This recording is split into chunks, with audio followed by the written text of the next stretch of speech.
I checked my phone and noticed I had 13 missed calls, all from my mother-in-law, Martha. Not again. While thinking about this, my phone vibrated once more. I answered, "Hello." Martha sounded angry. "Excuse me. Wasn't the allowance for this month supposed to be $3,000? It's overdue? Excuse me. I told you to send the allowance. This month's payment hasn't been deposited yet." Martha ranted, ignoring my situation and only thinking about what she wanted. I was fed up with her. Even in this situation, she doesn't think about what she says and does, right? I have no choice but to go for my last option. I gathered my thoughts and told my phone, "Your son has passed away, so I can't send an allowance anymore. I'm Jennifer Smith, 32 years old, a busy woman working at a major financial firm and a housewife. I got married about 2 years ago to my beloved husband, Mark, whom I met through our shared hobbies. His kind nature and warm smile drew me in, and we quickly developed feelings for each other. After a year of dating, we got engaged, both convinced that we were the best for each other. We lived together without major quarrels and decided to marry. Everything was smooth until a problem arose. Martha, my mother-in-law. My father-in-law passed away a few years ago, leaving Martha as Mark's only family. The trouble began when I first visited her before our wedding. "Nice to meet you." Martha clearly showed displeasure. "So, you're Mark's fiancé?" "Yes, I'm Jennifer Miller." "You're a rather plain girl. I wonder what Mark sees in you, huh?" I couldn't tell if she was joking or serious. Having such words from my loved one's mother shocked me. Observing my distress, Mark scowled at Martha. "Hey, Mom, what's with the sudden harsh words? How can you say such things about the person I chose?" "No, Mark, I'm just trying to pick a suitable woman for you." "Pick? I'm the one who chose her. You have no right to interfere. Don't say it in such a cold way. I'm just telling the truth because I care about you. If you were really thinking of me, you'd simply support us. Why can't you understand such a simple thing?" An argument unfolded between mother and son right before my eyes, making the air heavy. As it was my first meeting with Martha, I wasn't in a position to intervene. Despite the lingering awkwardness, we eventually conveyed our intent to marry. As we were leaving, Martha called out to Mark, sounding somewhat disgruntled. "Mark, can I have a word? You're going to keep that promise after you get married, right?" "What promise?" "You know about the allowance." "Ah, that. Yes, I'll be sure to take care of that. Can we not discuss it here, please?" "Well, I was just asking." The tension between my husband and his mother persisted, and discomfort hung thick in the air. In the car on the way home, I questioned Mark about the conversation he had with his mom as we were leaving. "Hey, Mark, about the talk you had with your mom." "Yeah, I should have told you about it, Jennifer. I heard something about an allowance. After my dad passed away, I've been sending money to my mom every month." "How much?" $2,000. "What? $2,000? I couldn't help but raise my voice in surprise. He sighed deeply and began to explain slowly. "Actually, my mom has a debt. She lost a lot of money at a casino a long time ago, and she's still paying it off. Her health isn't great these days, so she spends a lot of time at home. But she still needs money to live, right? But $2,000, isn't that a bit too much? If I try to lower the amount, she keeps calling me over and over. And no matter what, a mother is still a mother. I worry about her living alone." "I see. Mark is really devoted to his mother, but that makes sense. Since his father passed away, Martha has been the only family he has left. Regardless of her character, she's still his beloved mother. At that time, I only saw my husband as a kind person. 2 months after our wedding, during my lunch break one day, I got a call on my smartphone. The call was from Martha. When I answered with a hello, Martha began to speak cheerfully. "Jennifer, long time no see. Can we chat for a bit?" "Yes, what can I do for you?" "Well, I was hoping you could start sending me money." "Excuse me?" I was so taken aback, I couldn't find words to respond. However, Martha seemed excited to continue the conversation. "You mentioned before that you're working for a financial company, right?" That means you have a good salary, doesn't it? Well, not exactly. What, you're lying to avoid giving me money? That's not what I mean. Then what is it? But Martha, you're still receiving financial support from Mark, aren't you? To my question, Martha responded defiantly. So what? Jennifer sternly expressed her feelings. Martha, getting $2,000 monthly support is a big deal. And yet you're asking for more. Really? You think so? If you were to send me an additional $1,000, I could avoid burdening Mark. What do you mean by that? Well, I have Mark as a guarantor for my debts. If I fail to make payments, the debt collectors will go after him. Do you understand? But aren't you using part of Mark's $2,000 to pay back the debt? I'm short. I haven't told Mark, but I have a significant amount of debt. Martha's tone made it clear that this was a fact. Even her husband was unaware of it. With future plans of having children, our expenses were set to increase. On top of that, taking over Martha's debt wasn't an easy task. But if Martha's payments fell behind and the debt landed on Mark, the interest would likely accumulate significantly by then. If I refused to send money, it would eventually become a problem for my husband. It seemed better for Martha to clear her debt now. Reluctantly, I agreed to Martha's proposal. All right, I'll start sending you money. Really? Good God, Jennifer.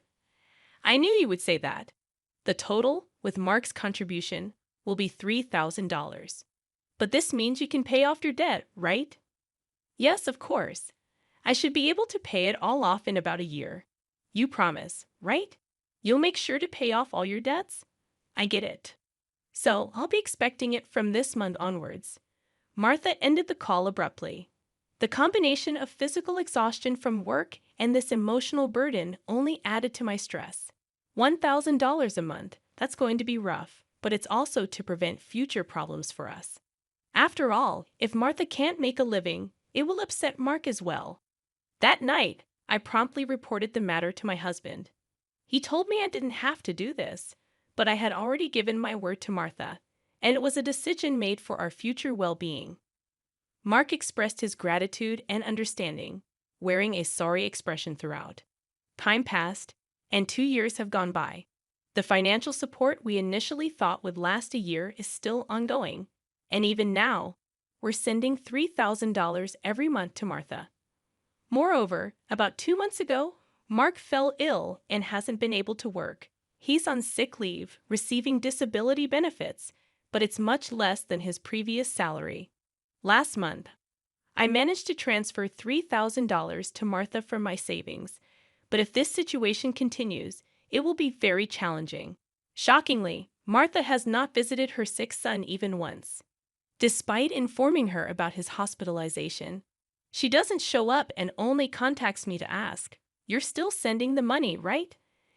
I was furious and decided to talk to Mark about it. Mark, listen. Isn't it wrong that Martha is only concerned about money despite your condition? We need to seriously consider what to do moving forward. Yeah, I've been thinking the same thing. I don't want to put more strain on you, Jennifer. This month, too, she's bombarding me with calls and messages, asking if we've sent the money yet. Can you believe it? How could she focus solely on money when her son is unwell? Mark expressed his frustration at his mother, his face showing signs of weariness. Then, with a sudden idea, Mark exclaimed, "I've got it," and flashed a sly grin. "What is it, Mark?" I inquired. "Well, this is our last option. I've thought of something unconventional." "Yeah, for my mom." "What?" Mark proposed a plan beyond my imagination. While it might be considered inappropriate, it appeared to be the only way to get Martha to comprehend. A few weeks later, Mark was discharged from the hospital. Since Martha hadn't responded to any of our messages, we didn't inform her about Mark's release. In the past 2 weeks, Martha had persistently demanded the money. While Mark and I were enjoying a cup of tea, a message popped up on my phone. Upon checking, I saw 13 missed calls from Martha again. As expected, my phone vibrated once more. It was another call from Martha. "Hello," I responded, activating the speaker microphone so that Mark could also listen. Martha immediately started shouting. Listen, where's the $3,000 for this month? Excuse me, that's right. The money for this month hasn't been transferred yet. Do you realize Mark is now? I began, but Martha cut me off, saying, I don't care if he's in the hospital or whatever. It's none of my business. You're working at a good place, right? You must have plenty of savings. Hurry up and transfer it here. Martha was yelling angrily. Eventually, she said something unbelievable. Listen, since you married Mark, if he can't pay, you have to pay me. Understand? If you refuse, I'll make you the guarantor. Got it? At that moment, something inside me snapped. She was openly expressing her demands without considering our situation at all. I had reached my breaking point with her. I had no choice but to resort to the last option. I firmly declared into my smartphone, Mark has passed away. I can't send you any more money. At these words, Martha blurted out a baffled what. This was the final step that my husband suggested, to lie to Martha about Mark's death and observe her reaction. If she showed any sign of sadness, reflected on her behavior, and apologized, we would continue to support her financially. But if she didn't reflect and demanded money, we would sever ties completely. Deep down, I believed that even someone like Martha would deeply reflect on her actions if she were told that her own son had died. But in the very next moment, Martha burst into loud laughter. Yay, what's so funny? I asked. Well, isn't it obvious? If Mark is dead, that means his inheritance will be distributed to me too. Excuse me. I've been looking into it since I heard that Mark was sick. Listen here, 2/3 of Mark's assets are yours, but 1/3 is mine. I was at a loss for words. I never thought that when she first heard that her son was sick, she wouldn't look into treatment, but into how the inheritance would be divided. My anger surpassed. I was simply dumbfounded. My husband seemed to feel the same way, and as our eyes met, he slowly nodded. This was the signal to continue with the plan. Once again, I spoke firmly to Martha. Martha, did you hear what I said? Mark is dead. I heard it. What about it? Aren't you sad your own son passed away before you? You just make sure to send me some. I won't let you get away with not doing it. With a click, the phone line was cut off, and a dial tone echoed. I glanced at my husband and saw that he was shaking, his face red with anger. Mark, are you okay? I asked. As I asked, my husband looked into my eyes and said, I'm cutting ties with her. She'll likely come here eventually, demanding money. Let's wait until then, okay? But are you really okay with this, cutting off ties just like that? I inquired. Yeah, I have no regrets. After that call, she's no mother. My husband's eyes were filled with hatred, and I felt the same way. A person who only thinks about money over her own son's life is not family to me. A few days later, as we expected, Martha came to our house. For the time being, I decided to hide my husband in the next room and deal with Martha myself. Then Martha approached me with a face like a demon. Hey, give me Mark's inheritance right now, she demanded. Again with that. Anything else to say? He's already dead, isn't he? It's pointless to say anything now. Yet you never even visited him. What are you saying? Are you really his mother? You're so annoying. Give me the inheritance right away. I don't mind getting a lawyer. Speaking more would be a waste of time. Just as I thought that, my husband emerged from the next room. Seeing him, Martha let out a startled gasp, as if she had seen a ghost. Mark, why weren't you dead? Long time no see, Mom. Sorry, but the news about my death was a lie. Lie? How could you be so disrespectful? I wanted to confirm your true nature, Mom. I was curious about how you'd handle the allowance if your son died. But you turned out to be a gold digger, just as I suspected. I got that perfectly. What? How dare you call your mother a gold digger? Silence.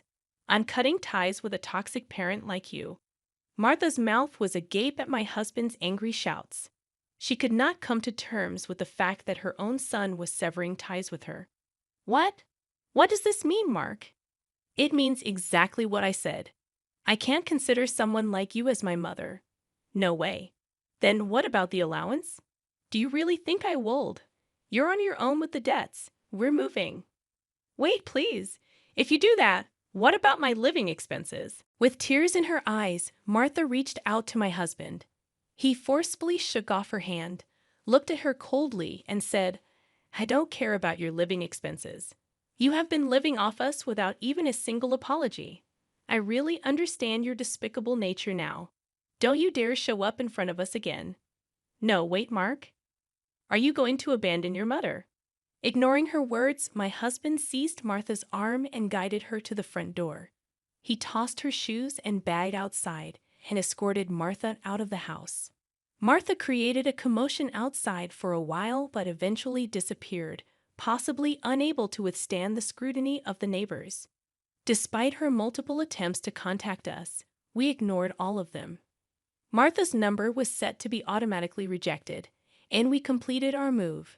Regarding the issue of co-signing for the debts, it became invalid since Martha had made Mark the co-signer without his consent, absolving him of responsibility. Without the allowance from us, Martha seems to be leading a challenging life. It's only natural, given that she had been using the allowance for gambling instead of settling her debts. She still faces a substantial debt burden and is pursued by debt collectors daily. Unable to indulge in gambling anymore, she appears to be working tirelessly from dawn to dusk.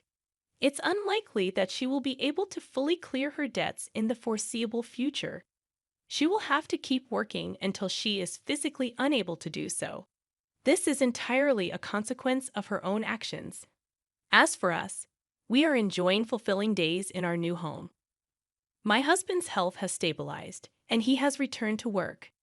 After some time, we discovered a new life growing in my belly. We are expecting an additional member in our family next year. Moving forward, we aim to cherish happy moments as a family of 3.